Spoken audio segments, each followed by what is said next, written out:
Urtarrian hasi ginen, urtarrian zerbitzua utzi genuen bertan bera. Izan ere, denbora pilo behar izan du liburu guztiak katalogatzeko, jartzeko, obrak egiteko, margozteko eta hori guztia. Orduan, kalkulatu, orain maiatzan gaude, ia 4 hilabete eta piko. Importanteena ez da gaurko inaugurazioena, ezta? Izango da hemen aurrera eskainiko dugun zerbitzua.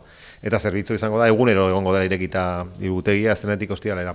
Orain arte bakarrik asteazkenetan edo zen irekita. Eta importanteena ez da gaurko eguna, baizik eta gaurtik aurrera abiatzen dana. Herriaren iritzia, nolakoa da?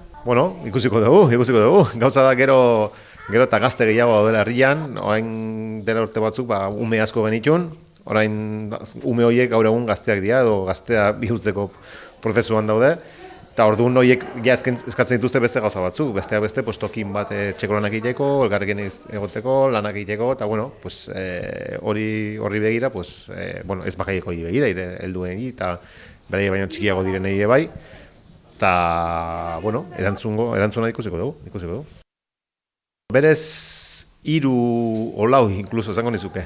Bada liburu mailegu zerbitzua, beste bada egoteko, pixkat ikasteko, irakurtzen egotekoa, beste bada haurtxokoa, hemen ikusten duguna, eta gero kazetagunea ere integratu dugu liburutegi zerbitzuan, eta ordenadorean eta ibiltzeko aukera ere egongo da, orduan 4 batea die.